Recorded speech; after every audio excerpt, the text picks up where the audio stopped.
We're here to kick butts and eat nuts, and you can't eat nuts in space. Squirrel Girl. Inhumans enhanced, and all mutants thereupon. This is modern escapism.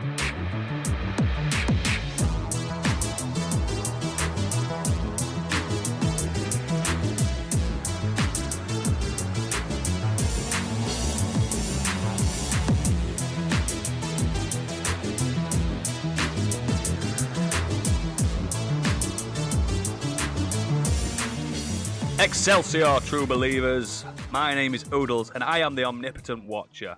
Today, I am joined by... Is it a bird? Is it a plane? No, it's Candy Machine. Hey, it's a bird. Hello. Also, a force of nature from the depths of the deepest swamp. It's Biggie Swamp Thing. Fucking hell. Hello. And the world's greatest detective, often heard screaming, "The cookies, where are they?" It's Stig. Island boy, gotta get my island boy. Oh my god. The Island Boy's back. Yep, you'll only get that if you're a Patron subscriber. And unfortunately, Gadget isn't with us this evening because we've given him an holiday. He's on his vacation. Is it gardening holiday? Yeah. But we do have a very special guest this episode. So last week, I reached out to this very famous director for his input on the Hollywood love affair with superheroes. And you'll never believe it. His people got back to me. That's right, listeners. The legendary king of the silver screen, Sir Ridley Scott, told me to fuck off and never contact him again. So instead, we got Deadbeatpunk. Yo-ho! Welcome, sir. So before we go any further with any Patreon sellings and stuff like that, I just want to know who you are. Oh, everybody knows who I am. Well, he's a bit confident, isn't he? He's confident for an Irishman. It's not wrong. Oh, Yeah, well, true. you know, I send all my listeners over here, so, you know, there shouldn't be any crossover. Okay, then. So what's your favourite film? My favourite film is The Blues Brothers, and I was very annoyed none of you fucking nominated it. It's a great 2000. film. You know how I love that film, but we only got I to don't pick two. fucking care. We only got to pick Your two films. excuses don't get it nominated. And as Okay, I so said, we've got that. if you only had two picks, fucking pick it twice. What's your favourite game? See, that's a sticky one. I am recording an episode on my favourite game, and I don't want to give the game away. LOL. What's your second favourite game? Yes. Skies of Arcadia. I've already Perfect. covered that one. Lovely, lovely, lovely. And what's your favourite conspiracy? Well, it's a bit of a downer, so I hope you'll stick with me. But Yeah. people who tell you that cancer has been cured, like there's a Lemsip for cancer, but they just don't want to put it out because they'll make no money out of it. And it's, I don't care who the fuck you are. If you created a cure-all, a wee fucking strepsil that you took that cured all cancer, and it only cost you £1 to make, you could charge whatever the fuck you want Absolutely. for it. Yeah, you'd make a lot of money from Yeah, so I just don't buy that bullshit at all. Yeah, I've heard that so many. It's stupid. You hear it with a lot of diseases and stuff like that. Oh, it's big pharma. They want you to die. Mm-hmm. Fuck off. They want you to live. yeah. They want you to live and Bullness. keep buying medicine. But Big companies have more heart than I do. You know, Yeah. they want to see you get better. You'd have to worry about that, a conspiracy, because mine got cut in the first episode. So. yes, it did. Yes, it did. It was that bad. It was pretty bad. So we've got Punk here from the What the Fuck Do You Want podcast, mainly because it's a big crossover between us, well, our show featuring Stig and Punk's show, What the Fuck Do You Want? For people that don't know, it's a snappy podcast at around about 30 minutes, beautiful for your little Monday morning commutes, and it's not for the faint of heart, really, is it? Can you elaborate on that much more, Punk? I really shouldn't fucking have to. But no, don't play it in the car. It's not great. Having windows down isn't great either if you're driving around. I've had a couple of reports of, things not going down too well. Yeah, and our lovely Stig is going to be on it this week, I believe. He is? Oh, I am, yeah. He's a dreamboat. But My only criticism about the show is probably about 30 minutes too long. But other than that, Well, you know, sadly I have had lesser guests on, but figures speak for themselves. So, speaking At of least Stig, I remember the socials. Yes.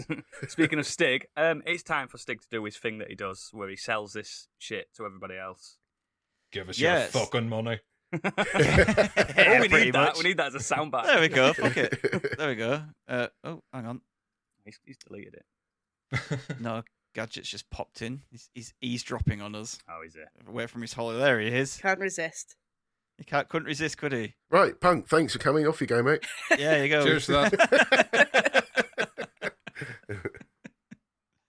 Yeah, so if you like more of what we do, we have a Patreon. You can head to patreon.com/modernescapism. On there, you'll find the 3 tiers that we do. First up is Modern Escapees, £5 a month. That gets you an extended edition of this episode every week, as well as at least one monthly special and any other specials that we put out. We're currently doing our Hawkeye spoiler cast special, which is going to run throughout the Hawkeye series. And Biggie and Gadget will be back in the new year to finish off the Fast and the Furious saga. For good. And yeah, until the 11th one comes out. Obviously. Yes, bring And it then on. the 12th. And then the inevitable 13th and 14th. Yes. And forever keeping them in pain. Yes, it's the last film I want to see before I die, which probably won't be too far away, to be honest. I'd like to watch that on my deathbed. Well, I'm hoping there's an apocalypse on New Year's Eve, so I don't have to worry about that next year. And added to Modern Escapees now is basically what we're doing this episode. If you are a patron, you can submit topics to us and we'll put them in the bank and we'll just pick one at random whenever we feel like doing a random. Patreon special. Or do you pick one you like better than the others? Yeah. Well, that's what we did this time, yeah. We're not voting next time, it's just going to be random. That broke my heart. That ruined the rest of my week. Oh, that punk guy. Prick. SuperNattyCat. Oh, isn't she a fucking delight? If it makes you feel any better, I actually voted for yours. He heard it. He did listen. Yeah. But Yeah, yeah, I'm just saying. if we had a picked yours, Punk, you wouldn't be on this episode. We'd have Natty Cat on instead. Just I'd to like make to see things- you try and stop me. He's in now for good. But yes, thank you very much for that, Stig. Is that everything? I mean, I've not even finished. Oh. I've just got sidetracked a bit there. Yeah, Second up, Oodles. if you like Dungeons & Dragons, we do a D&D player podcast called Do Dragons Dream of Scorched Sheep. £5 a month on the Scorched Sheep tier gets you ad-free early access of the podcast, as well as any artwork that Candy does for it, and any original music, maps, character sheets, and anything else. And you can also suggest item names and NPCs for Gadget to use in the campaign. And the Biggie Bundle, £7.50, that gets you everything. Literally. There you go. Now I'm done. Excellent. Thank you very much. So let's just start as we mean to go on. I just want to know what you've all been up to this week. And I want to start with Biggie. Unfortunately, not an awful lot. I've been mega busy. It's every week lately for you, that. Yeah. Next. So yeah, I'm still where I have found a bit of time. Nearly finished Kingdom Season 2. Really enjoying that. Played a bit of Mass Effect 1, the remaster. Just little jaunt through that. Very slowly moving through that. Bit of Borderlands. But the one thing I did catch, which I actually didn't put on, but my wife did, and I ended up sitting watching it with her, was this, a documentary on Netflix called The Show Must Go On, which is about Queen and Adam Lambert. Yes, I have actually seen this. And yeah, it's basically a documentary about Queen going back on the road after the original tour, which I think was called Return of the Champions. Yeah, they did it with Paul Rogers or something, didn't they? That's right. Which they did for quite a few years, and then it wasn't like a permanent member of the band, so he dropped out when he didn't want to go on a tour. You know, it's all what's the word I'm looking for? They all get on really well, so it wasn't a problem. Amicably. Amicably, thank you. So they were looking for a replacement, and for those that saw Adam Lambert's journey through American Idol, they actually performed together in one of the finals, I think it was. They actually had Queen on stage doing one of their records, and Adam Lambert and the other guy, who I can't remember, sang together. And they actually were really impressed by Adam Lambert even back then. And then somebody, they kept in touch, but nothing really happened for a few years. And then once Paul Rogers dropped out, they were thinking of who could replace it. Someone reminded them about Adam Lambert. So they got in touch with him. Adam Lambert, who has had a bit of a difficult solo career, literally just after I don't know for those that watch any of those shows like Britain's Got Talent, X Factor, etc. That if you are successful, you end up sort of doing a tour on behalf of you're contracted to it, aren't you? Yeah, for at least a year. So he off went promoting himself, doing his solo career. It was doing okay until he did a live performance, did a few risque things on his live performance, which didn't go down too well with the audience. He never did a helicopter on stage. You know, he snogged a bloke on stage, didn't he? Well, And on top of that, like he also imitated doing fellatio on one of the guitarists as well. We've been doing that for years in Britain. We've all been. We're doing it now. But he then surprisingly everyone kicked off because he hadn't actually come out and said that he was gay. Yeah, because apparently you have to now, don't you? You have to tell people. And he was it's really funny actually because during one of the headshots with him, he's doing a chat and he said that, you know, what you couldn't tell. Yeah, he wasn't even hiding it, was he, bless him? No. But obviously, yeah, he had a bit of an issue with that. So once that had died down, he then did actually have a bit of a solo career for a year or so. But then, yeah, this sort of perfect timing, and he ended up agreeing to, you know, do a session with Queen, see how it went. They ended up going on tour, and it's been a massive success. And some of the footage of him on stage, I mean, obviously no one is ever going to be Freddie Mercury. No one ever could be. But his performance, the way he honours Freddie, the way that he puts his own stance on it, but obviously still singing the songs, but his performances are so good. And there was actually quite a touching point where there was a shooting, I think it was in Las Vegas in 2017, where a guy shot into the crowd at some concert. Yeah. While this was going on, they were performing in the Isle of Wight. Mm-hmm. So he dedicated, for me, one of Queen's greatest songs, which is Who Wants to Live Forever.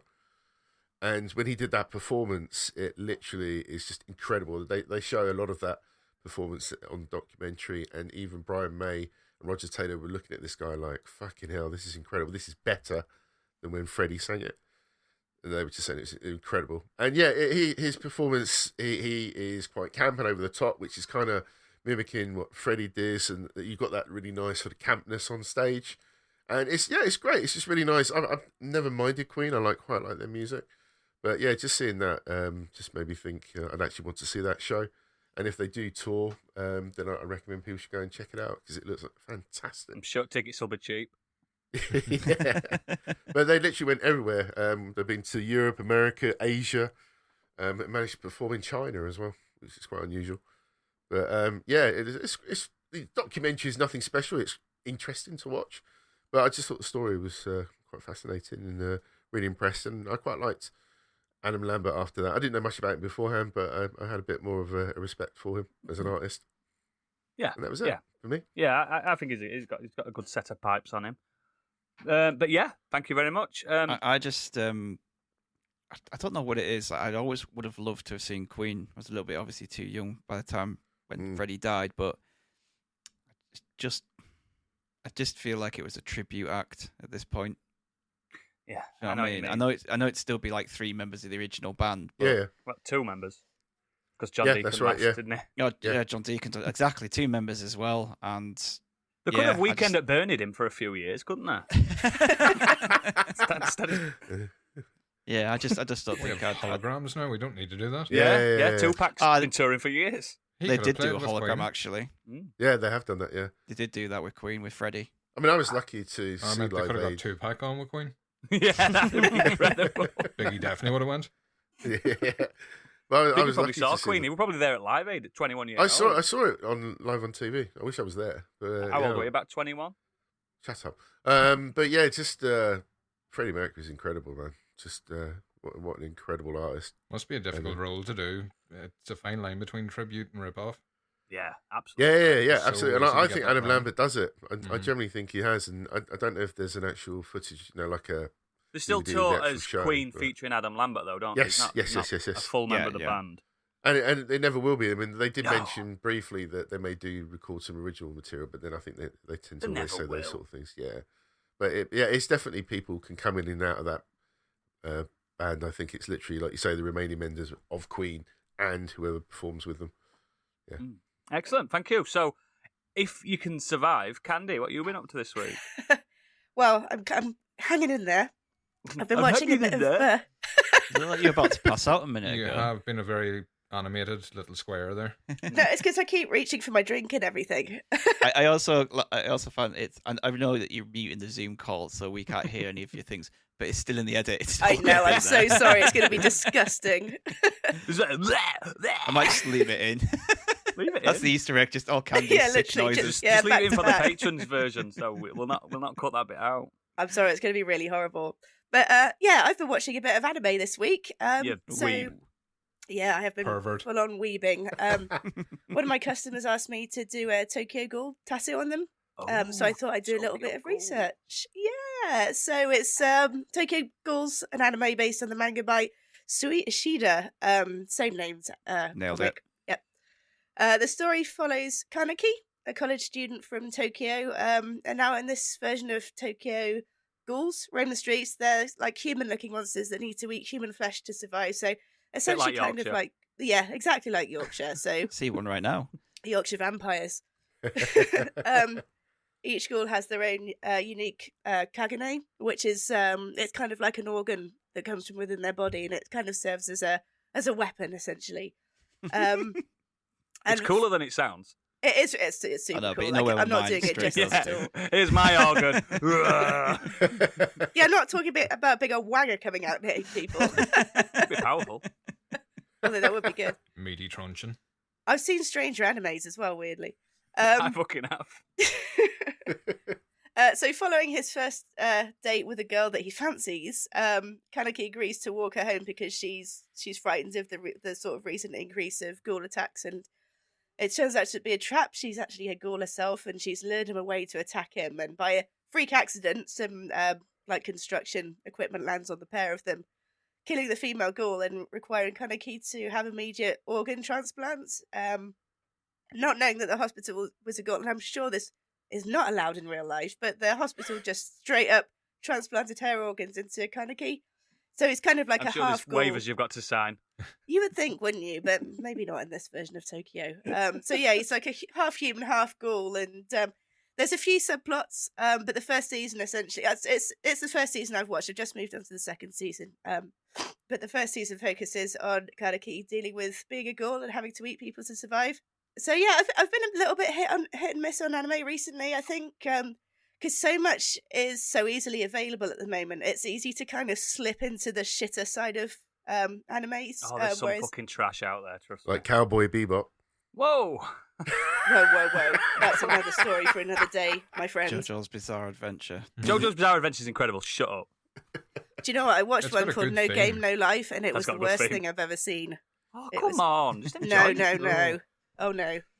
But yeah, I think it's because like before you actually had to used to travel to a big city and go to an HMV where they'd only stock the better animes, wouldn't they? And now Yeah. they're just throwing it all out there.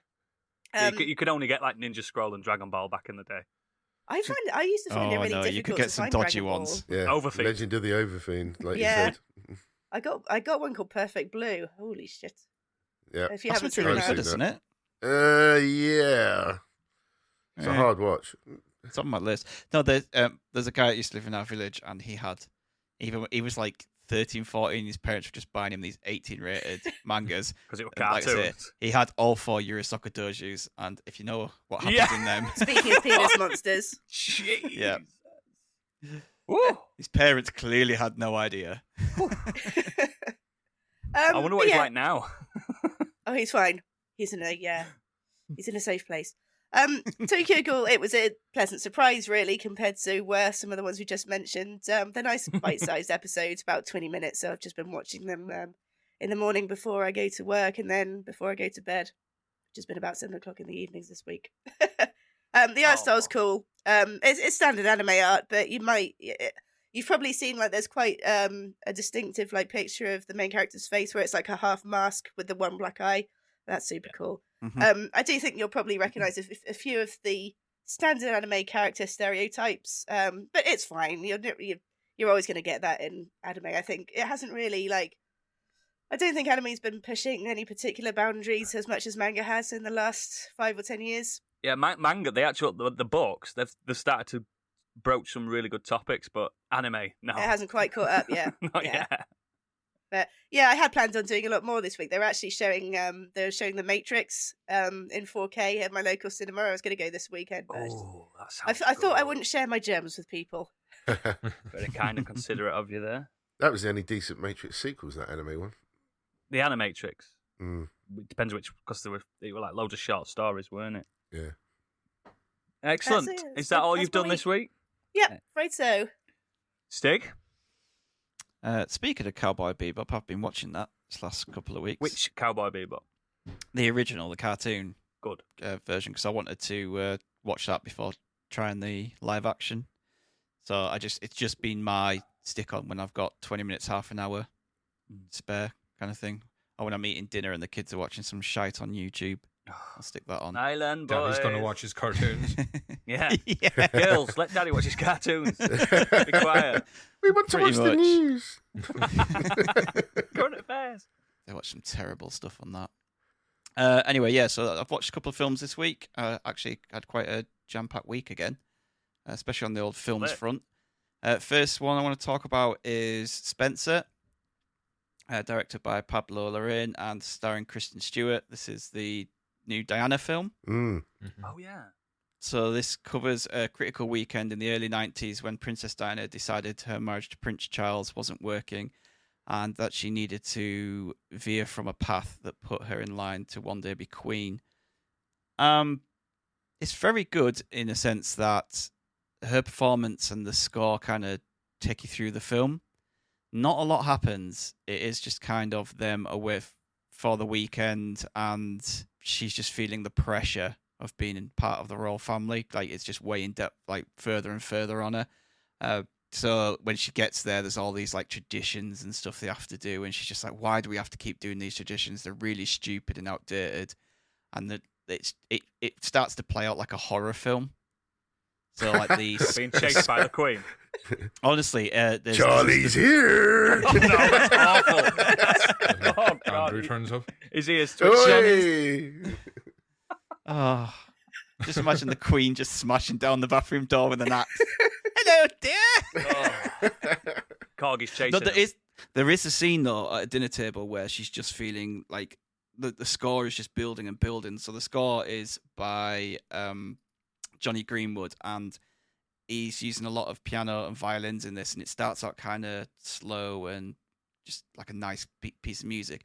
Then it just builds and builds and builds until it hits those kind of like horror notes and tones, and it's really overpowering as well. But there's this scene at the dinner table where the Queen is literally just watching her eat, and it's just like having the, like, can you imagine just the Queen is watching you and she can't do anything right, and it's her performance, is really good. And at first when it started, she started speaking, I was like, oh, this just sounds a bit like The musical? someone putting on a posh English accent.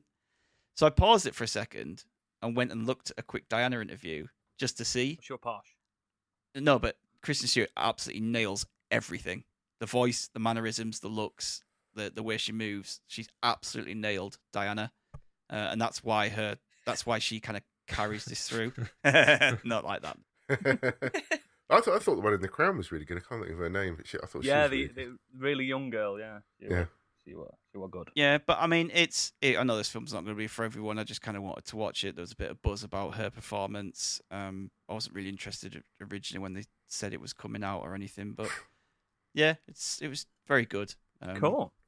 But the other main film I wanted to talk about was King Richard. King Richard, yes, go for it. So King Richard is the story of Richard Williams, who is the father of Venus and Serena Williams, and this tells the story of how he managed to take them from Compton into basically being the two biggest female tennis stars and sports stars potentially there ever has been. Giants, man. And originally when this was announced, so this story stars Will Smith in the lead role, and when this was announced, I kind of disliked the idea that we've got two of these great female tennis stars and we're going to do a film about their dad. Yeah, agree. Yeah. But having watched the film, I can completely see why it's done from his perspective, and I think it works really, really well. This does have a lot of Venus and Serena in it anyway. So it is telling a lot of their story and how they went from being young girls into... It basically ends with Venus's first pro match. Oh. So it kind of tells that story of them finally getting to the pro circuit. But Will Smith is fantastic in this. Oh, he's back to being good again then. Yeah, it's been a lot of buzz about potential Oscar buzz for this, and I can see where it's coming from. Really? I think the last good film that he really acted well in was Pursuit of Happiness. It feels like he just needs to sack off all the shite action films and focus on doing these kind of films. I like £7. Was that after or before Pursuit of I Happiness? fucking hated £7. You just didn't understand it. It's not that I didn't understand it. I just found it boring as shit. Oh, wow. So I take it he doesn't get jiggy with it. He doesn't do the theme for it and all that rubbish. No, unfortunately not. No, Beyonce does the music for it. So. Oh, wow. But yeah, it's you watch the film and you could quite easily see this as a story of an overbearing, pushy, potentially abusive parent. But that's not how I came away from it. Like, in real life, things might have been a bit different, but it's a film. They're always going to sugarcoat it to make him probably seem less harsh than he was in real life. But yeah, he pushed them hard, but he also made sure that they were well educated. I think at one point he says Venus can speak 4 languages by the time she's 14. He wanted them to enjoy their childhoods as well. So at one point he just completely pulls them out of the tennis thing to just go and enjoy their lives, takes them to Disneyland, and just said, no, they need to have a childhood as well.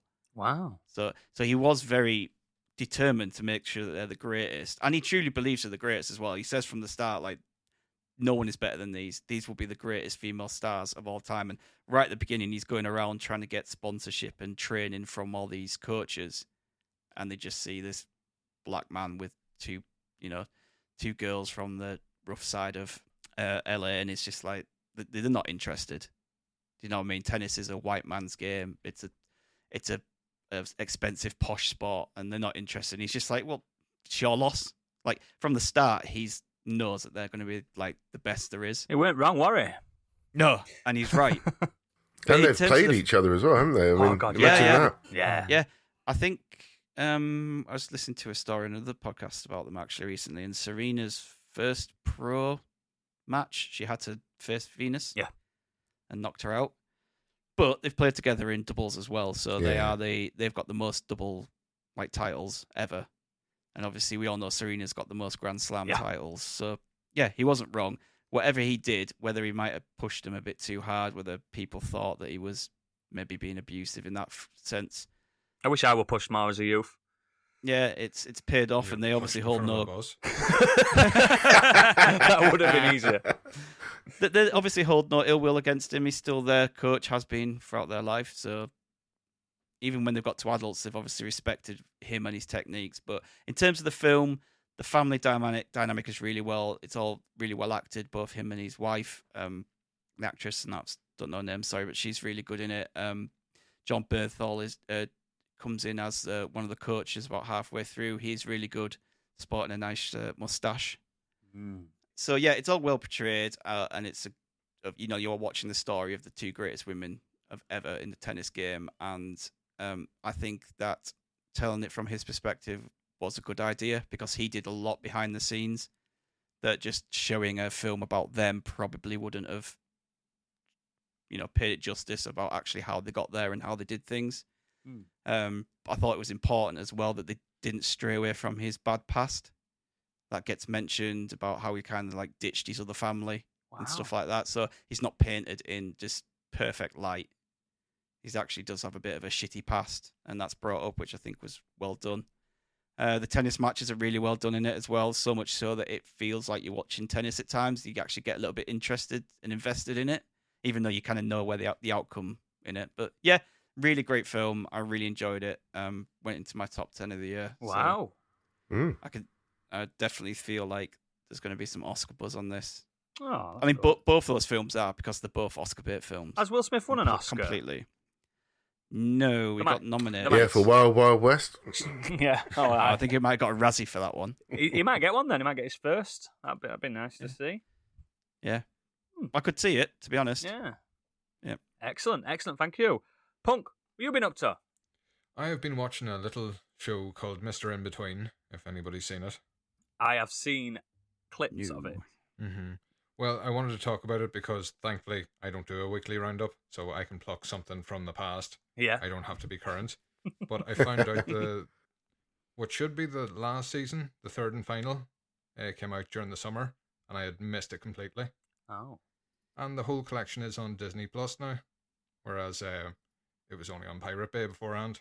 So, yeah, got caught up in the third series of that. If anybody knows me in any way at all, I enjoy comedy, but I only enjoy black comedy. You know, the meaner the better. Yeah. And Mr. Inbetween is quite a mean comedy. It's got a lot of bite to it. I don't know anything about it. Who's in it? It's an Australian based. Scott Ryan Ray, he's the main Yeah. one. They're all Australian cast. He made a short movie called The Magician. And it's basically the same character from that, but they've made a series out of it now from that.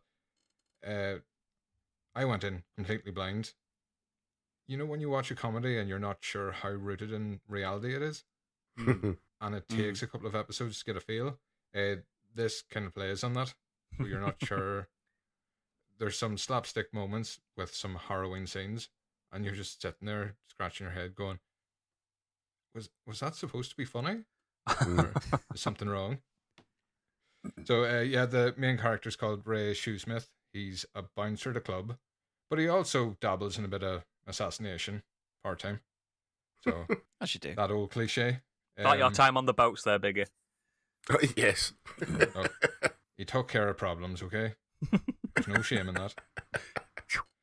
So, the Ray is a recent divorcee, so his daughter, his ex-wife, play a part in it. He's a horrible bastard. He really is. There's no other way of putting it. But he's sweet to go with it. Which is, again, cliche, the arsehole with the heart of gold. We all model ourselves after that. But, yeah, it really goes into it. If anybody's ever had any experience with anger problems, how they handle it in this show, there is a scene, I think it could be the first episode, where a couple of thugs walk into his daughter and knock over her ice cream. And how you would react in that situation is by caving the head in. Mm-hmm. You would like Actually. to. But no, he walks the daughter away to the car. No, sorry about that. But eventually he does. He goes back round a little while later and looks for them. Ah. Yeah.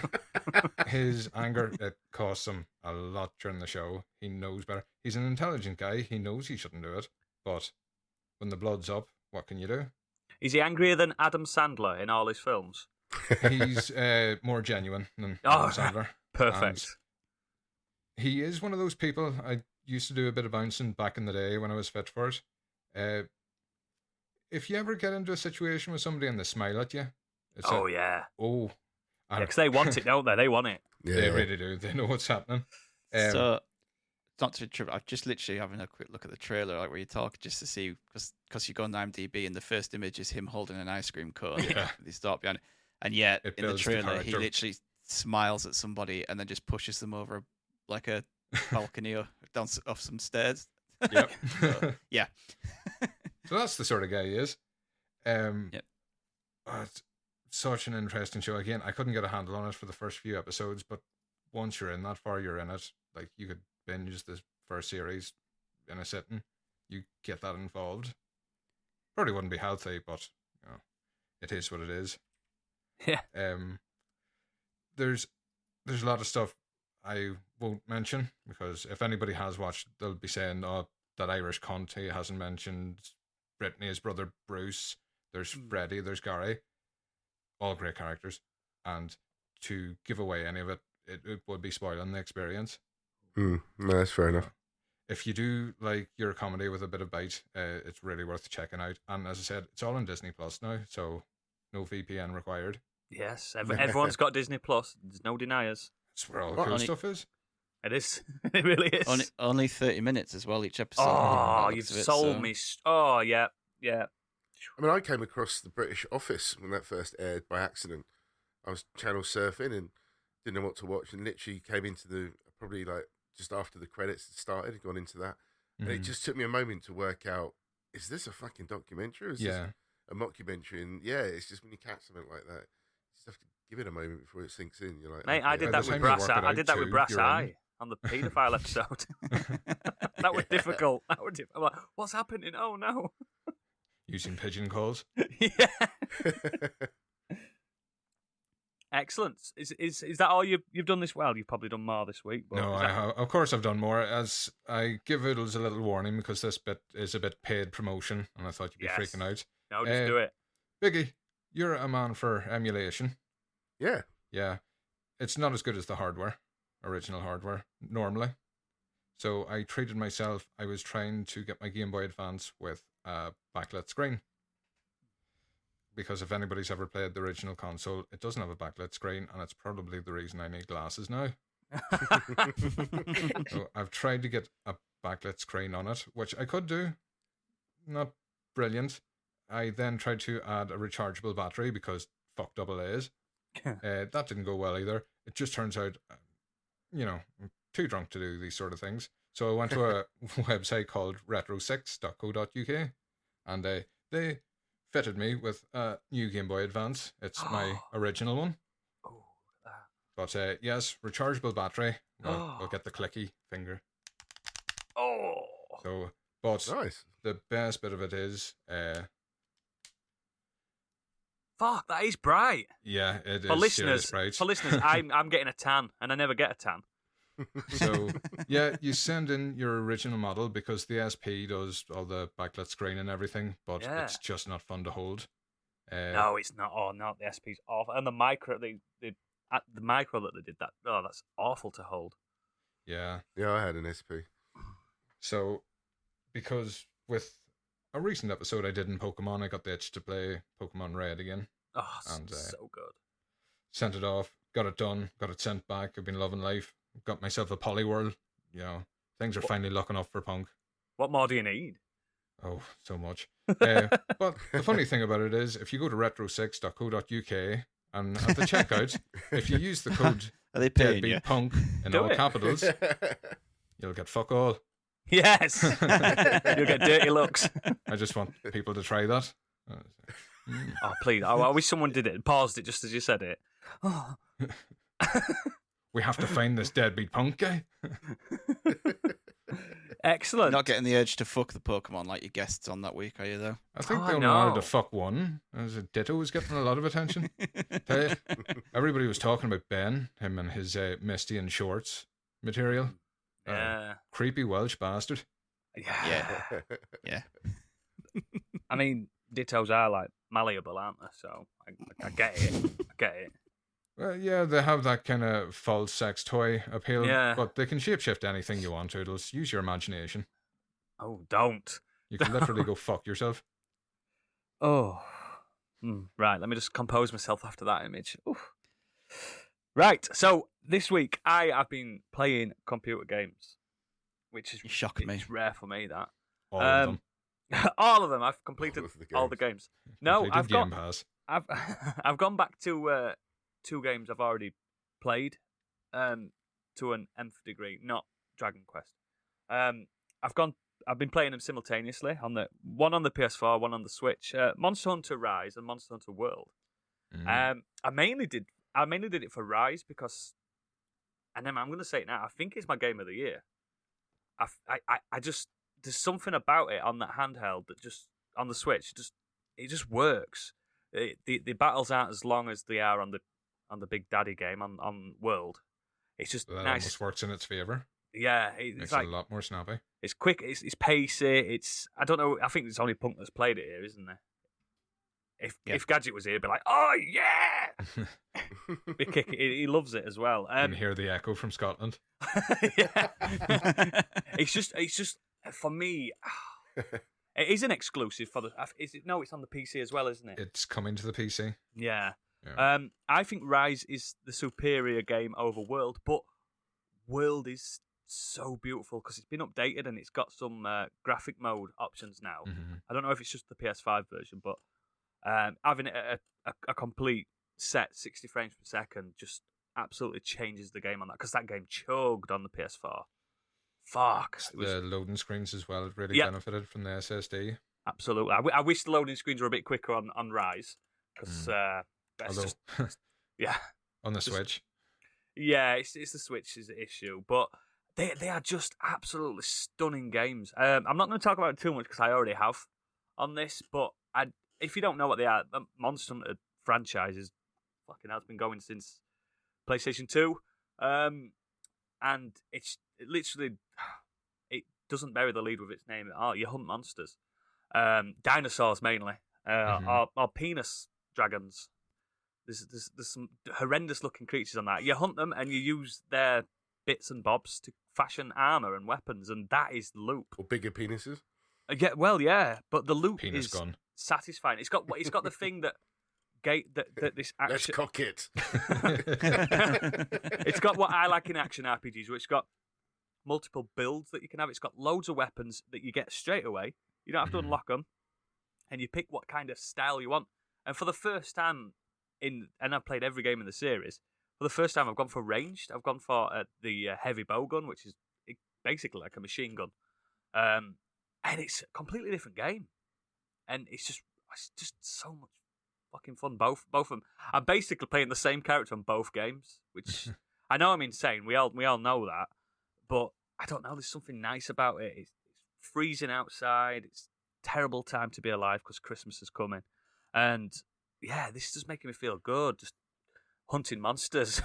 It's just taking all your frustrations out in poor beasts. Yeah, if you've never played it as well, I think Rise is going pretty cheap at Currys and places like that. I'm pretty sure I've seen it at 30 quid, which is an absolute steal.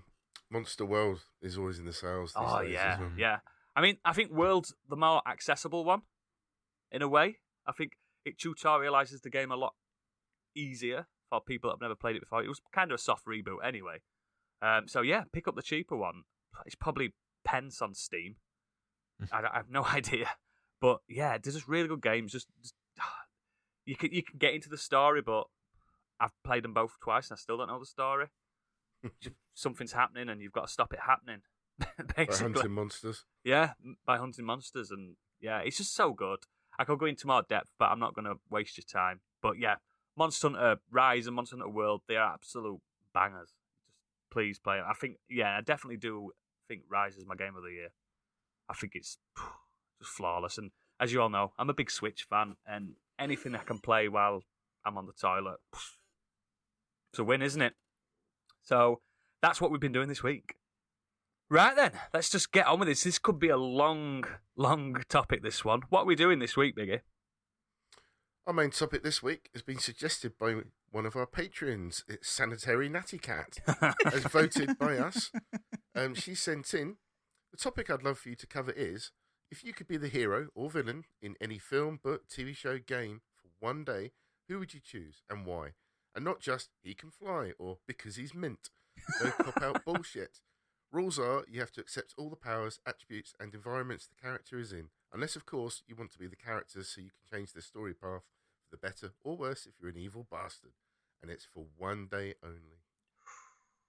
Excellent. Yes, it's our first executive producer main topic, so thank you very much. We will be having more, won't we, Punk?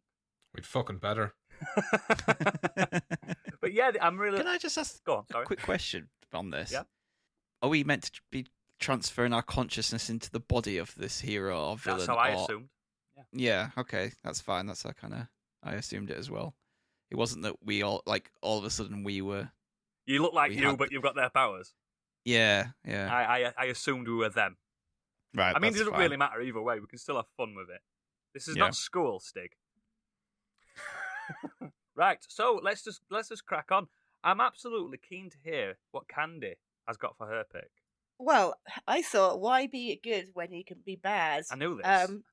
And I'm going to go with Maleficent. Now, none of that Flangelina Jolie shit. I'm talking about the proper original animated Disney type stuff. And I'm going to talk about why I like her and then what I would do if I was her.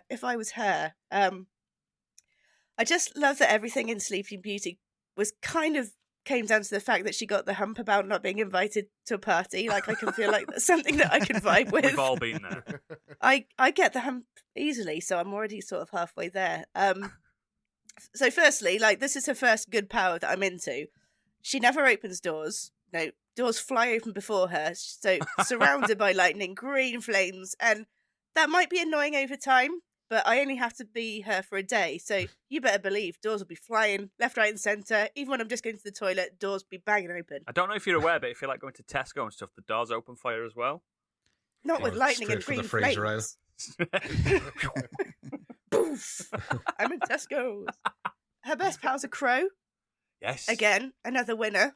And they live together in a huge castle on top of a mountain with an army of goblins at their command. Which, to be honest, I'd maybe get rid of the goblins. Just me and the crow on top What's of the wrong with castle will be goblins? fine. Not a fan, really. Like They're little. not as good as trolls. Yeah, I'm more of a troll gal myself.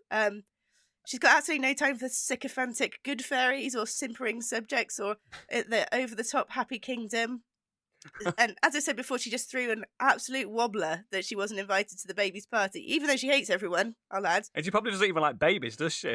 She definitely doesn't like babies, They would've as kicked off is if she was evidence in invited. what happens next. But so she just flat out puts an oddly specific curse on the baby. the Again, best something kind. we can all relate to. Yeah, exactly. Now, if you can't remember what the curse was, it's that if Princess Aurora ever pricks her finger on the needle of a spinning wheel, she'd be put into an eternal sleep until she had a kiss from her one true love. And if she wasn't kissed before her 16th birthday, she'd die. I'd love to get that curse put on me because I've never sewed in my life. Do you know what I mean? I've never done it. Not asked. And yeah, Kiss you a would think prince it's... before you were 16? Yeah. Loads. I haven't. I mean, you think it would be quite difficult to walk into a spinning wheel as well. I don't think those things are small. No, they're not.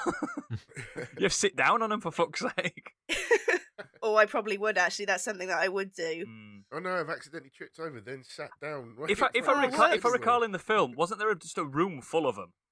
Yeah, they burn them all. But then but Maleficent puts her into a trance and sends her up to a magical spinning wheel anyway. So, That's it. like, it's all a It's bit just a bit of a cheat. That's a proper Exactly. cop out, complete cheat, which is another good point. I like her.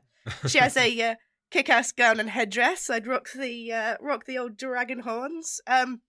She absolutely pisses herself at her own jokes as well. She just absolutely has a fucking whale of a time making people miserable. Proper sarcastic bitch. When she's got Prince Philip trapped in the tower, she tells him she'll let him out to give his one true that. Is love. he called her- Prince Philip? Prince Philip, yep. What? You know, Fucking fucking hell. whipping on him. Could have been worse. We won't talk about that. Hello. So she says she will let him out eventually to give Aurora her true love's kiss. She's still 16, but she shows him an image while she's torturing I him. bet Prince Philip's not 16, is he? But yeah. 16 He's feet all- of cement. Anyway, so if I was her for a day, I would just walk around, blowing doors open and giving people oddly specific curses. And I've come up with a few curses in preparation. Oh, of course you have. So Can you not do them verbatim just in case they actually happen? Can you like paraphrase them a little bit? These curses. No. I just don't want to be cursed, Candy. This is just 3 of many, many curses I have up my sleeve. So you're Oh. not getting the whole, you're not getting the full picture, but just a snippet. So if I, Maleficent, was in a queue in a coffee shop after blowing the doors open, and I had my eye on a French fancy, but there was only one left, and the person in front of me got it before me, I'd make sure that every door they ever went through, the security alarm would go off. And the curse would only be lifted when their dog picked up a magical shell at a specific beach. What Wow. the fuck? Yep. That's Try getting dark. out that one. That's dark. Yep. So the second one. If the Wi-Fi in my mountaintop castle went out through no fault of my own, and Talk told me to turn the router off and on again for 10 seconds and it didn't work, I cursed the technician so that they'd have to say, "Please leave me a good review," after every sentence. So the curse could only be lifted once the tech tried on a magical trainer in ye olde JG Sports on a full moon. Closes at 7 o'clock and all. Exactly. Fucked. Exactly. I'm always thinking as Maleficent, you see. They'll only be able to get there on late night shopping. Yeah, late night shopping, Christmas. Mm. It's still not It's open just at midnight. just driving to and from every JD spot. Please, You'd have to get the specific trainer too. I want these Diodoras. And then my final curse. If I only had my witch's lunch break to go out and get some new keys cut, and I got there and the key cutting shop and cobbler said closed for an hour for lunch, I'd put a spell on all the shoes in his shop to follow him around kicking him. and the curse can only be lifted by chanting the words of Toto's Africa to the homeless person that lives under a bridge, but is actually a fairy in disguise. Like at Timpson's. Yeah, exactly. That last Okay, one keys, cut, and felt your shoes done. terribly personal. That's like, has this happened to you? Yeah. I may be pulling from real life, I'm not saying. I mean, working class people need lunch. Stop being horrible, you Well, witch. I'm just saying what I do. Or skinny locksmith. I know. All in a day. You should have brought a packed lunch. You can nibble on the go. Can't eat at the office. I'm Maleficent, for fuck's sake. I do what I want. I don't. Why do you You want bust a key? open doors. Yeah, why do you want a key when the door's open anyway? You haven't thought Well, it this didn't- through. Well, yeah, It could have been a gift. You know them posh keys when you put fancy patterns on them for people. Yeah. exactly. I see. Yeah, I see. absolutely. So yeah, that's what I'd do if I was Maleficent for the day. What about your weakness? What's the weakness? The jazz one. Oh, she Babies. She dies. Pastries. She dies at the end. She turns into a fucking dragon. I think she just gets a bit stabbed. Yeah, well, that's A bit another thing. She does stabbed. turn into a fucking dragon. That's cool too. Being stabbed is my weakness. We've got a Minus- show title. A bit stabbed. Minor stabbing happens. Oh no, knives my weakness. Oh, I think her weakness is being left out of parties, isn't it? Obviously, Yeah. like that's her Achilles heel. Yeah, I kind of relate to that in a way. So yeah, that's a fucking solid pick. Biggie. So, I gave it quite a bit of thought around the sort of superhero theme. I was obviously going to go for someone in the X-Men. And then I thought I'd just go something a little left field, a little bit different, as we had a wonderful discussion this afternoon about what we were picking. Yep. So I decided to go for Bruce Lee in Enter the Dragon.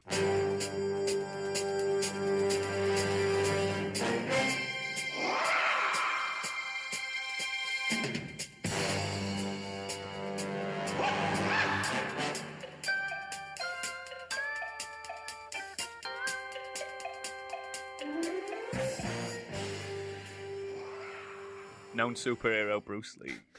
Well, it doesn't Stick a cape on specifically him. say that. Doesn't does it? say superhero. Okay. Read So- the remit properly. Yeah. So I chose Lee because I like him. He's a cocky bastard. I mean, if it was me showing off after my first fight, as you see in the movie with Sammo Hung, for those of you that are Jackie Chan fans, I would probably just strut off with my little swagger. But no, Lee backflipped several times before launching in the air and somersaulting over the onlookers. So I've always wanted to have those kind of maneuvers, to look cool, to have the sort of martial art training that Bruce Lee has had. And he is fit as fuck. Yeah. By the time Enter the Dragon came out, he was 32, and unfortunately it was his last movie that he did. But in that movie, he has no ounce of fat on him whatsoever. He is completely 100% muscle. It's insane. You can see everything ripple when he's doing any of his maneuvers. So I would end up having my meeting with Braithwaite, the quintessential British agent that discusses that he's got a little proposal for me to go undercover and take part in it's what basically a Street Fighter tournament and investigate Han on his island, who's quite clearly a nutter. I don't think he needed really an awful lot of investigating, to be perfectly honest. But it would have been really cool to show off my skills at this tournament, take out the revenge, and of course, the one person in the whole world who killed my sister, O'Hara, also happens to be the bodyguard of Han, so I can take him out. And then go off investigating. But this time, I'd make sure that one of the coolest dudes to ever grace celluloid, Jim Kelly, survives the interrogation by Han, and that all three of us escape the island after we've taken out all of the guards together. And then I get to twat Mr. Han, the Ham Man, who looks like he's come straight out of a comic book. Yeah. So rather than going like to Timpson's and attacking a locksmith, you'd just recreate the film. Because who wouldn't want to be in that tournament? I fucking love Enter the Dragon. Or Bloodsport. As Oh, well as another one. yeah. Just, I've always wanted to be a martial artist, but I never have. And You I've could always still be wanted to one now. As fit as Bruce Lee was in that movie, and to be in that tournament. He's got it just great looks hair as well, hasn't he? cool. Really? Oh, yeah. Well, I'd also like to have hair. No, But, I didn't mean it like that. That wasn't a dig. But yeah, Bruce Lee was just so good in that movie. You finally got to see Bruce Lee after all of those films that he did beforehand, which were all fine. but he really got to show off everything that he could pretty much do in that movie, including that infamous nunchucker scene. Oh, fucking hell, yeah. The skills that this guy had, and it's just be amazing. I'd love to have that sort of trading, that sort of being one with my body, excuse me. But yeah, I just thought it was incredible, and I'd love to have that sort of performance. And unfortunately, it was his last movie. Yeah, and you've got that crippling weakness of, was it aspirin? Food? Aspirin or something like that killed him in the end. Allegedly. So don't take any of the aspirin in that day, because you're fucked. No, there's a lot of conspiracy theories around his death. Yeah. Very odd. But yeah, I always just thought he was so cool in that movie. It's one of my favourite movies of all time. Have you seen Once Upon a Time in Hollywood, the guy that plays Bruce Lee, and he gets thrown into a car by Brad Pitt? I don't believe that had ever fucking happened in a million years. Nope. Bruce Lee It was a great scene, machine. nonetheless. Oh, it's a good scene. Apparently his family kicked off about that. Oh, but I never viewed that scene as disrespectful to Bruce Lee. I didn't either. It was just a bit of fun, I saw wasn't it? that as that was in, I can't remember the character's name now, but that was just how he imagined it. He was like, "Yeah, I kicked Bruce Lee's ass, of course." Yeah, I did. And it's like, "Nah, did you fuck?" Unreliable narrator type thing. Yeah, of course, yeah. Yeah, There is a particular scene in Enter the Dragon. I can't even remember if I talked about this before, where he's in the middle of his fight with Han, and the camera. It's a very quick edit, but they replace Han with, which is basically a body of Han, but Bruce Lee does this sidekick, and it is so fucking fast, but it is not sped up. He does that And double chop flying sidekick, doesn't he? Somewhere both legs. On one of them, he does with both legs. Like, I can't even explain it. He just somehow manages to like waggle his legs so fast in midair that he kicks someone like 4 times. Yeah, Fucking disgusting. That sidekick that he does, he just hits him so fast, and just it's incredible to watch. I had to rewind that several times because I couldn't believe you could do that in real life. But you can actually see that they clearly put a fake body there to kick. But wow, Also, a very clever man in general, wasn't he? yes, Very smart. philosophical as well. But I just thought I could do all that in a day. Yeah, I was gonna say, how long does the film actually take? Does About it take... 6 months. No, not filming the film. You want to go into the film, right? Hour and a half, innit? Yeah, so but it takes place over 2 days. You know what I meant. Oh, I know. But yeah, I think by avoiding what went wrong in that movie, that he gets caught, or nearly gets caught. Sorry. Yeah, because you know it's coming. Yeah, so I'd like to think to avoid all that, I can get all that done in a day. Nice. Yeah. I'd love to see him in Octagon nowadays. If he was at his prime, just in mixed martial arts, just kicking fuck out of everybody. It'd be so fucking Absolutely. I good. would genuinely wonder what would happen in that situation. Whether if He'd someone win. Like that got into Octagon. It's a completely different style of fighting, though, isn't it? Like, would Wrestlers anyone would be able pick to him get? up and bite him. Yeah, that's true. Yeah, like Well, there was always would they even get that. close to him? Because it's a different. You never see anyone in an octagon fight like that. Karate No. and kung fu and stuff. Yeah, you don't Yeah, do they it. don't. You'd have to be quick though. I mean, Jackie Chan was interviewed, and everybody always said, "Oh, who would win, Jackie Chan, Bruce Lee, whatever?" And even Jackie Chan said Bruce Lee. Well, Jackie Chan Every time. would fall better. He knows how to fall. Yeah, but Jackie Chan studied a lot of arts as well as martial arts, so he is a very different fighter to Bruce Lee. But generally, Bruce Lee Lee has created the his power own and the art. speed. Yeah, he did. Yes, he is just Jeet Jeet Kune Kune Do. Do is just he's insane. He was incredible. Oh yeah, good pick. Good pick. I'm gonna go now because I want to. I'm picking Dr. Jonathan Osterman, otherwise known as Dr. Manhattan. So you can walk around with your big blue dong out. I mean, yes. Match his balls. To match my balls, yeah, absolutely. Marriage. So yeah, I mean, I'll show you guys. That's the list of his powers. I'm not going to read them all out. No, I'm gonna read them have- all out. Read them for the listeners. He was a tad OP, wasn't he? Yeah. So from the Watchmen series, DC Comics. So imagine with a snap of your fingers, you could turn water into wine or lead into gold, or if you're truly sinister, you could change oxygen into poison, and there goes the neighborhood. Having the ability to alter the atomic makeup of anything on the planet means that the world would literally be at your disposal. You could create or eliminate anything you wanted. So, basically, Dr. Manhattan is God. A god, not God. If you've seen Watchmen, or if you've read Watchmen, he's the only person in that universe with powers, which absolutely makes his powers seem even more extreme. So if I was Dr. Manhattan, yes, I wouldn't wear clothes because halfway through he just loses touch with humanity, doesn't he? And he just doesn't care anymore. So he's walking around with his dong out. A few scenes, he's making love to his girlfriend because he can split himself into as many versions of himself as he wants. So he's making love to his girlfriend while also deconstructing a nuclear bomb with his mind, and she don't like that.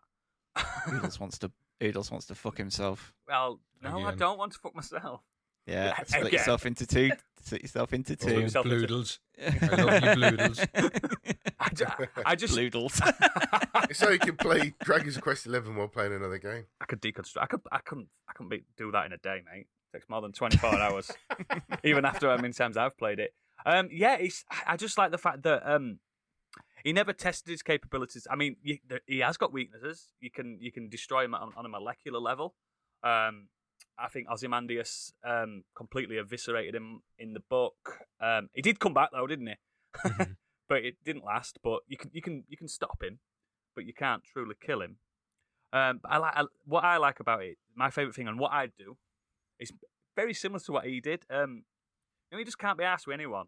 I just teleport to Mars that day, and imagine how quiet it is on Mars. It just sounds like heaven. And Be fucked without Wi-Fi. I don't care about Wi-Fi when I'm omnipotent. More like No, the little Martians. I just fucking click my fingers and deconstruct their atoms, mate. Shut up. I don't have to worry about the aftermath of what I've done while I've been in for the day, because I won't be in the next day. I mean, my own body might not exist. But yeah, I just invulnerability, just everything about it. Omnipresence, which is a bit scary because he's always there on a molecular level. It's frightening, but the thing is, as I said, in the Watchmen series, in that universe, it is a DC book, but it's not in the DC universe. He's the only superpowered being that's existed. I'd like if I could become Dr. Manhattan, I'd like to test myself against other well-known comic book heroes like Superman, your big hitters.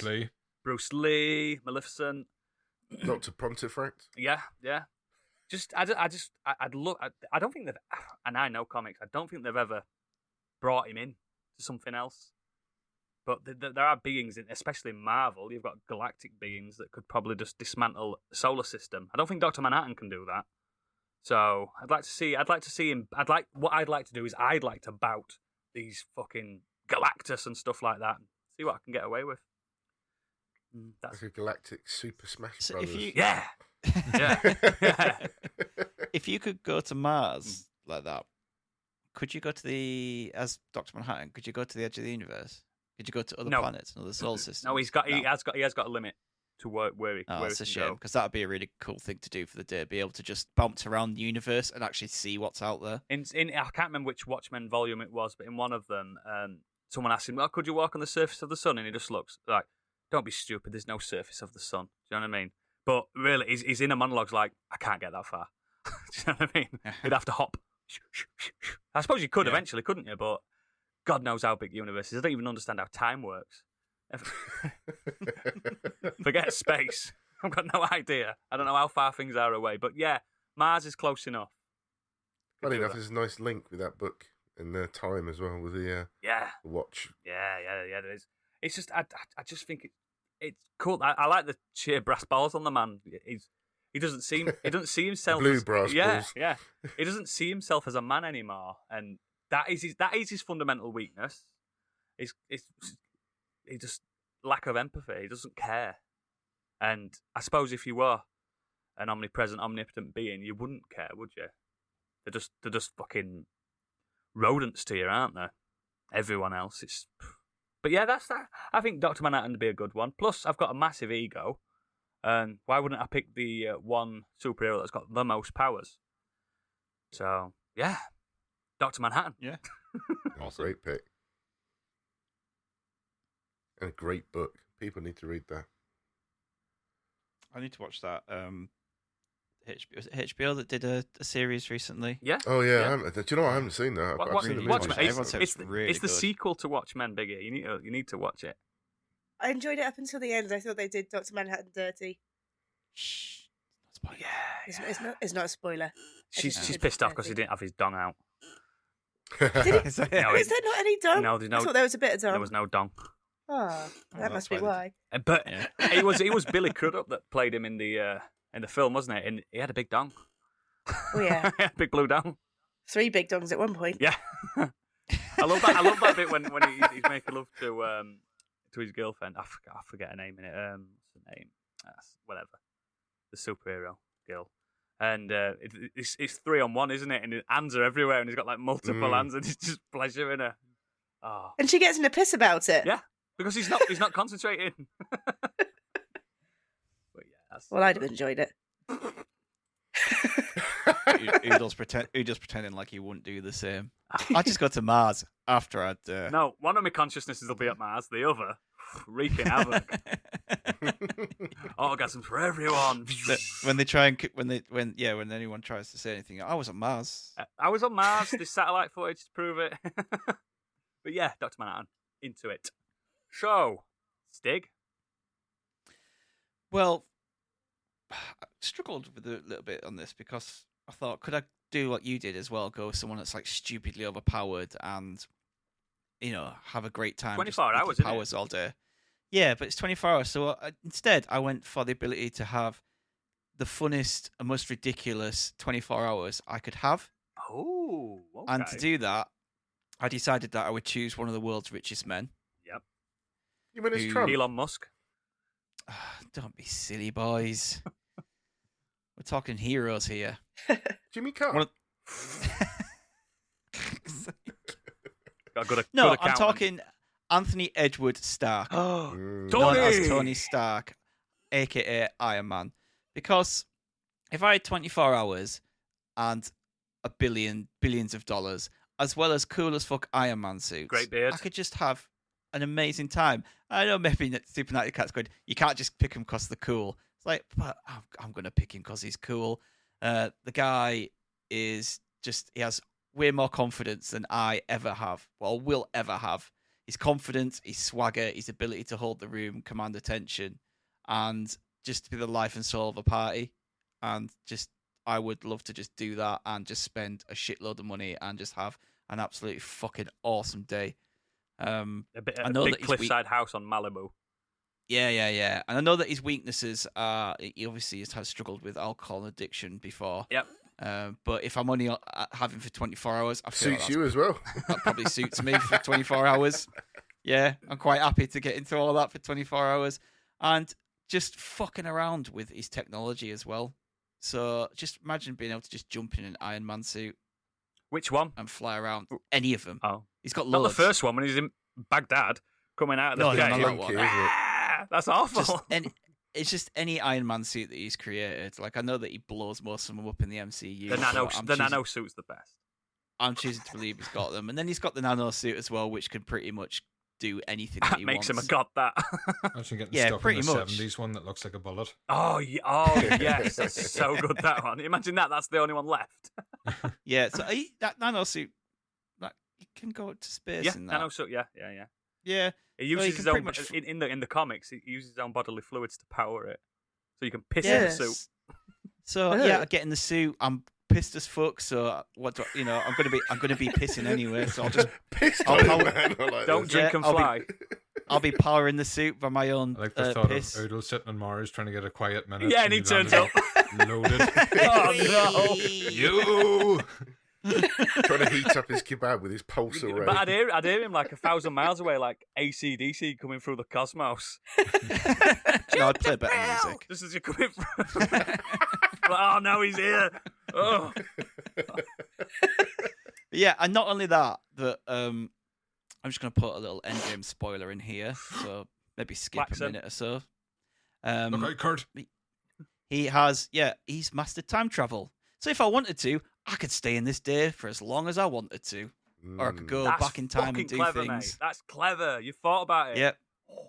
Yeah, so with his time travel, he could go back to the past and do whatever he wants to, go in the future, go wherever he wants, and I could relive the day and fuck something up there, I'll just do that again. And yeah, so his ability to not only have, he's rich as fuck, he's cool as fuck, he's got awesome tech, and he can time travel. He's got a terrible weakness, though, that you're just not talking about. He's married to Gwyneth Paltrow.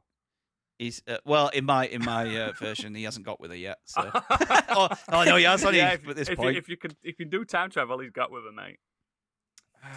Sorry. Yeah, but You've got gloop all over the house or whatever. This is me in his life. Vagina candles everywhere. This is an alternative reality where I'm not married, and I'm just using Iron Man's body and his suit and his money for the day, and just having the fucking greatest day of my life because. Why not? That's when you first said it. Because spoiler alert, everybody, in the green room, we do talk about this. We very little planning, or in Punk's case, I give him 5 minutes planning time. Sadly, 5 minutes is all I need. Yeah, and I was like, Iron Man, and then in my head, his power's wealth, just same as Bruce Wayne, but it's not though, is it?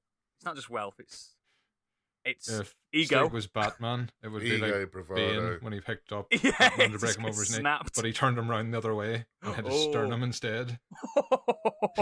Fuck you. Kiss my bollocks. Yeah, but the difference between Iron Man and Batman is that Batman's a mopey fucker. He's a trained ninja, though. Parents died. Fuck you. I know, he's an awful.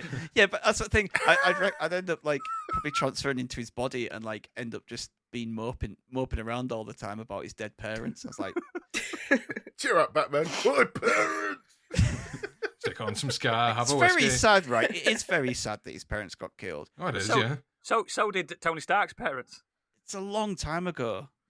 Come on, Batman. Yeah. Fuck Batman. Batman seems too physical. I couldn't be asked to be that like highly trained. I thought about Batman because I thought he's wealthy as fuck. I could have a great time. I could just do whatever the fuck I want. Just fly anywhere, do anything. Yeah. But you don't have the Iron Man suit. It was the Iron Man suit that nailed it for me because that thing could go faster than anything the Batman's got. I'd spend the day in the Hulk Buster, me. Yeah, the Hulk Buster. I'd just jump in the Hulk Buster and go to a remote place. I got a McDonald's drive-through. Planet Earth. Just smash it up. Like it's not going to bother anyone. 20 nugget challenge now. Yes. Ugh. Yeah, Iron Man's really good. Punk, what are you bringing to the table? I am bringing a little-known character known as Pontius Cassidy. Oh, I know. Oh, I know you know because I fucking sent you the name. I still know. Yes, great. Cassidy, a vampire from the series Preacher. Yep. I just wanted to pick somebody that was Irish because it would make me physically sick if I lost my accent. And it's also a great superpower. It fucking is. Cassidy is a vampire, and that brings things like super strength, immortality. I wasn't too keen. He also has a heightened sense of smell. Apparently, you can smell blood and everything. Lately, I think it's after lockdown especially, I can smell too much as it is. I don't want more of that. It's like, oh, yeah, why have a shower when you can just have links? Thanks. So his downsides is he's a bit of an arsehole. He has a drink and a drug problem, and I can live with that, especially for a fucking day. Any long-lasting damage will be gone by the time I retain control of myself. So, ripping you off a bit, but what can you do? Well, I think if you're going to be immortal, I think to not cheer things up, that's the wrong experience, but you're going to be a bit bored, aren't you? For time after time after time, things around you are dying and whatever. So yeah, drinking drugs just seem to be the obvious pathway you're going to have when you're stuck with that, aren't you? You can also pick a fight with whatever you want. You can jump off anything you want. As long as you've a little can of blood with you, you'll recover afterwards. Yeah. Get up and do it again. How many times can you die in a day? Let's go. Yeah, exactly. If you, so I was thinking that. I was going to say, if you could die and you're like, maybe I'll just see what it's like because I know I'm going to come back. Unless they chop your head off, obviously. I don't think that can kill him. Cassidy can come back. Yeah, that doesn't He's kill him. He's a hardy bastard. It's not traditional Bram Stoker Dracula style. Him and Jesse Cusker in the middle of like 80s New York, just rolling about bar to bar, fighting back when you could have fun in pubs. Just I'm all for that. You can smoke inside. Yeah. I just got out for a cigarette. Oh, I miss those times. Oh, fucking bastards. So, yes, all over that. As I said, the only downside is he isn't kind to his friends, and he's a bit unreliable. He's a sociopath. Yeah. I mean, if you call that a weakness, I'm not sure if you would. Yeah, for a day, I could live with it. Yeah. Yeah, but the rules that NattyCat actually set out as well was that you had the ability to change that. So you don't actually have to be stuck to his problems. You could just be you. So you don't have to be married to Gwyneth Paltrow then? So that's... You don't need a house full of tubes. No, because if I'm jumping into his body, you could divorce her that day. Married. Yeah, I could do. There you go. And just keep the fanny wax. The other problem with Cassidy is, if anybody's seen the live show, it's Joseph Gilgun. Yes. He's not Irish, is he? And then, no, he is fucking not Irish. You'd never guess watching him. No. So I could be stuck sounding like that for a fucking day. That'd be awful. You just rip out your vocal cords, wouldn't you? Fuck it. They'd only heal back. I know, that's the problem. Fucking great pick, that Preacher. Oh. I'd try and tell people to recommend to watch the show, but I'd rather you read the books.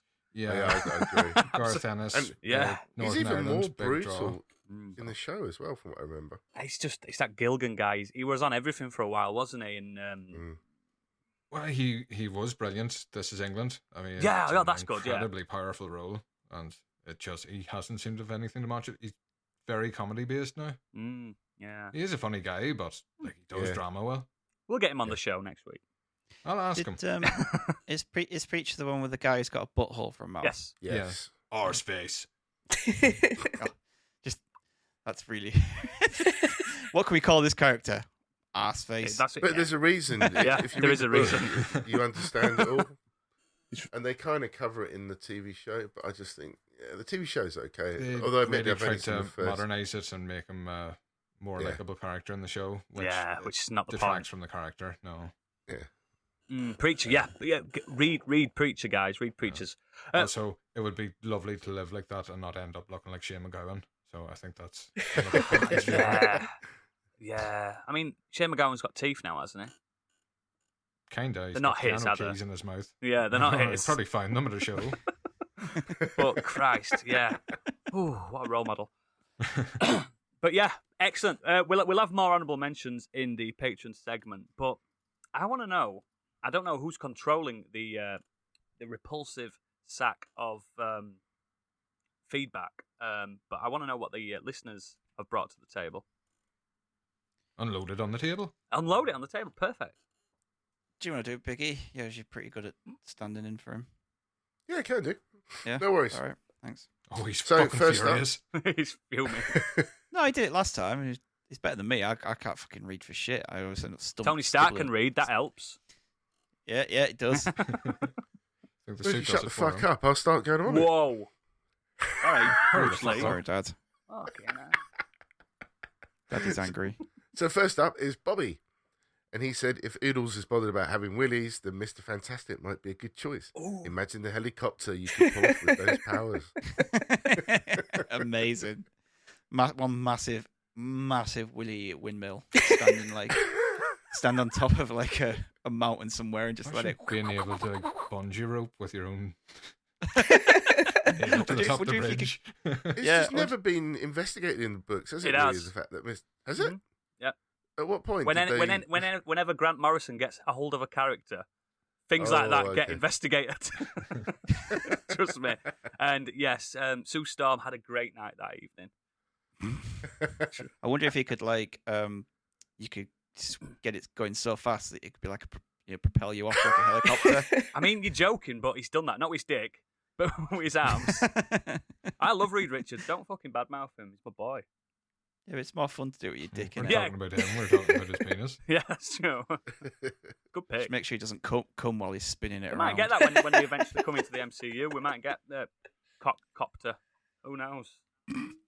Yeah, that's exactly what Disney and the MCU. Yeah, turn a 3D film. We're gonna tone down all the blood and stuff in blurred. But what we're gonna do is when Fantastic Four come around, Reed Richards is gonna willy windmill his massive penis. Yeah.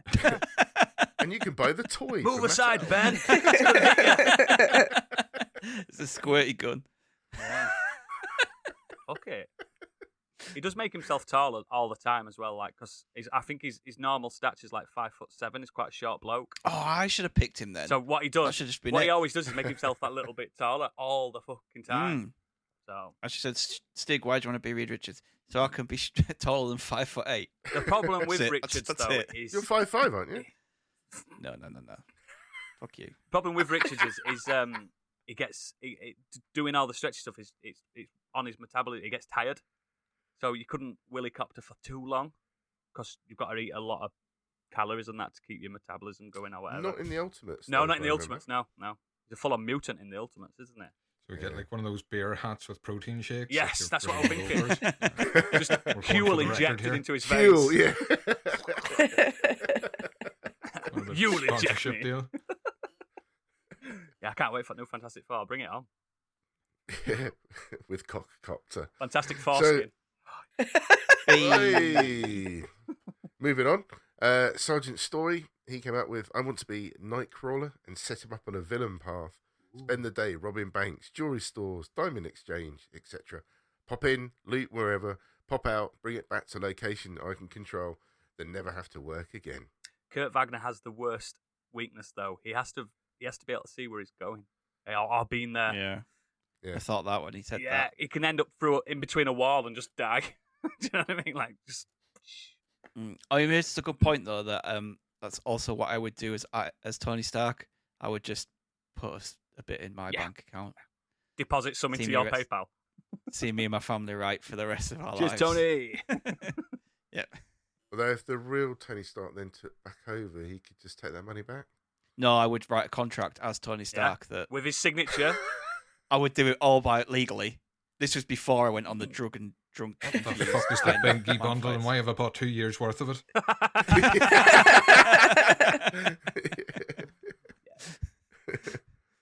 He wouldn't regret that. Gadget wrote in. Who's his, that? Yeah, I'm not sure he weird. He decided he's- to have a holiday. Come It's on. not a paid holiday Ridiculous. either. This is coming out. This is unpaid. It's Scotland, it's not a holiday. Yeah, absolutely, and that's how it should be.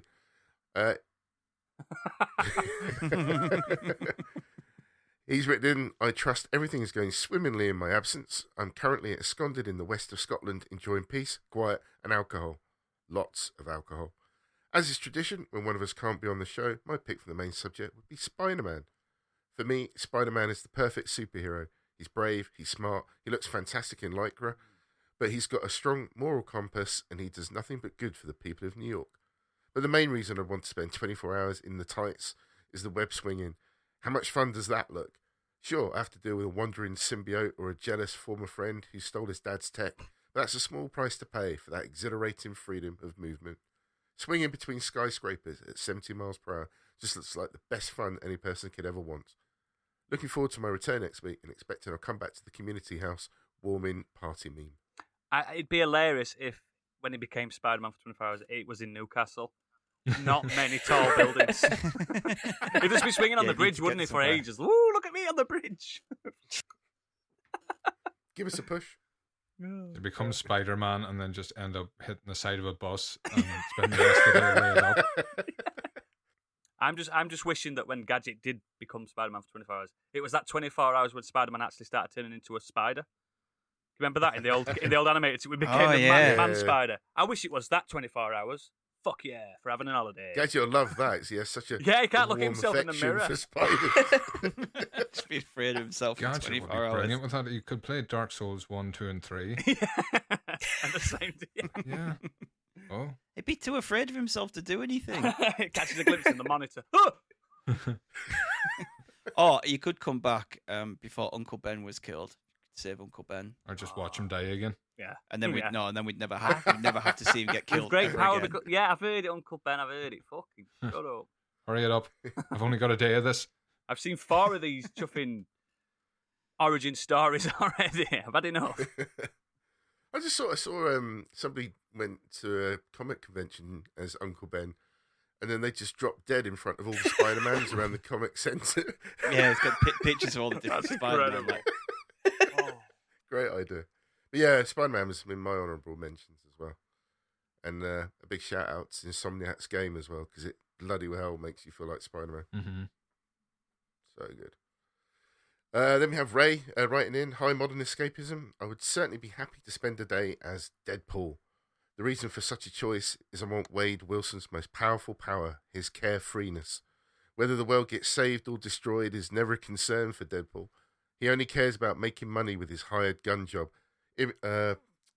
irritating uptight heroes and villains alike, and whatever can make him happy at the moment. On the other hand, his combat skills On the other hand, his combat skills and regenerative ability make the merc with a mouth from being caught in any serious consequence despite the predicaments he was in.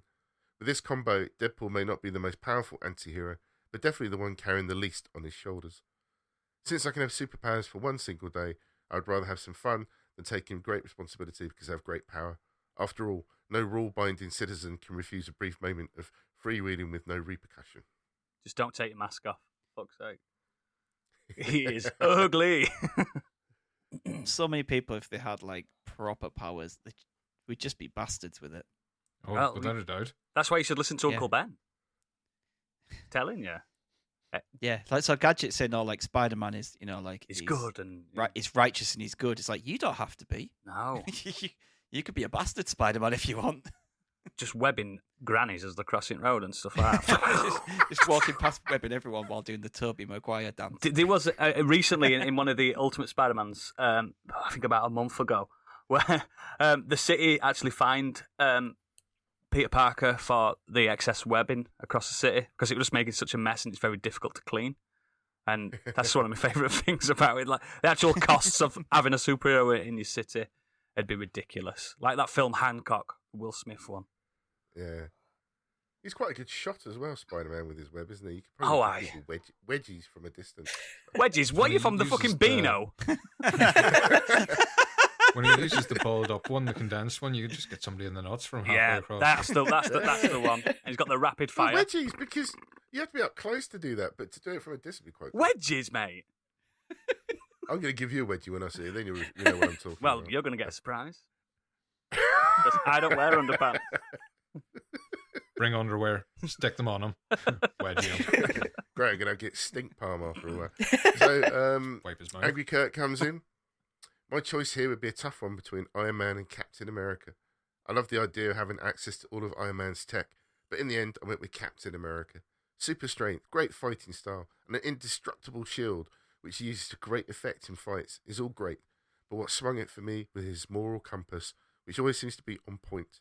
Plus, he gets to fight Nazis, which, unless I'm mistaken, no other superhero gets to do. Oh, there's loads to do. Yes, thanks for recommendation on The Thing. Oh, he's watched The Good Thing. man. I bet he cried when he watched it. He doesn't like horror Good films, man. does he? It's a good film to watch if you don't. I think Kurt picking Captain America is perfect because Kurt's a little Boy Scout, isn't he? Best. He's pure of heart. is. He's a kind soul. And If any of us was to get superpowers, I'd be happiest if it was Kurt. yeah, he's earned it. He's earned it. Yeah. He definitely wouldn't shoot a condensed ball of web at your testicles. No. Plus, if he was going to jump into Captain America during World War II, you're getting to punch and beat the shit out of Nazis. So good. That's a great 24 hours. Fucking hell. Absolutely. You wouldn't need to have your dinner. You just, I'm fine. I'm fine. Kurt giving Hitler a wedgie. I'm having a yeah. Biggie going around wedging them all. God, Nazis. You take that.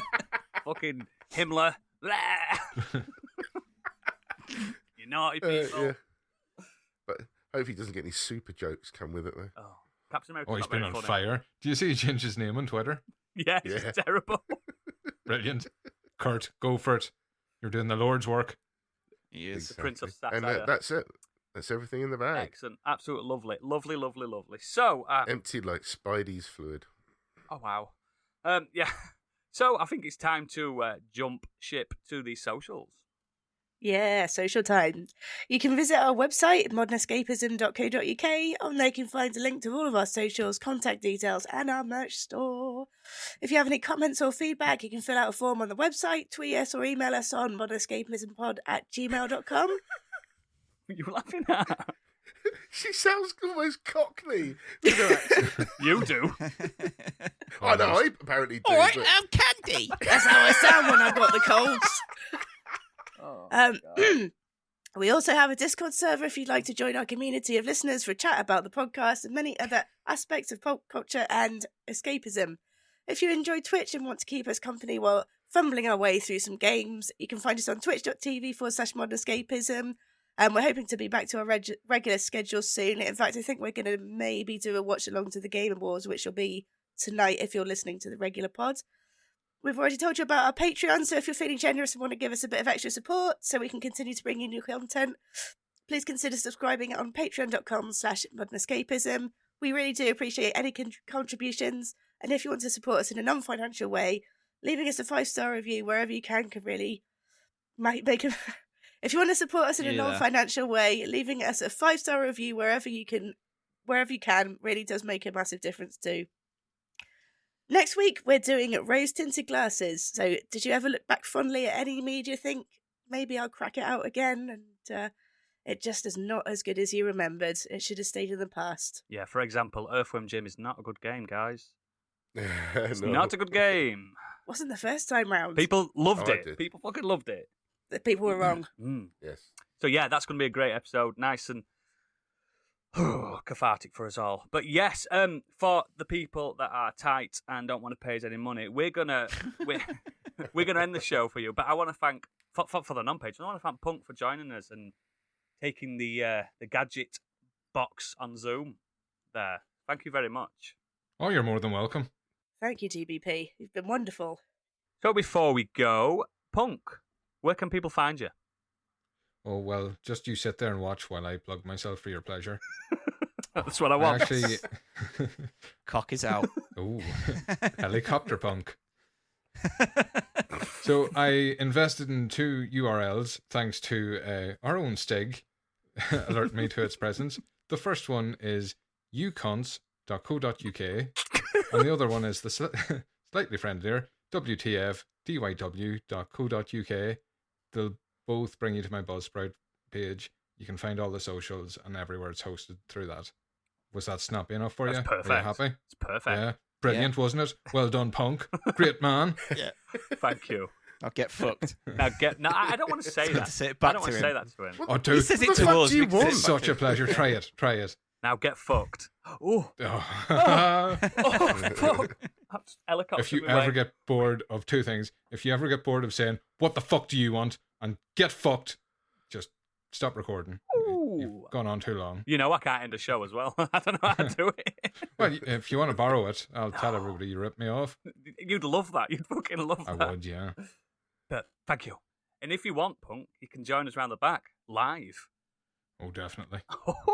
So for everyone that's not paying us, with great power comes great responsibility. Get out of here, you cheap bastards. Perfect. Thank you. Bye.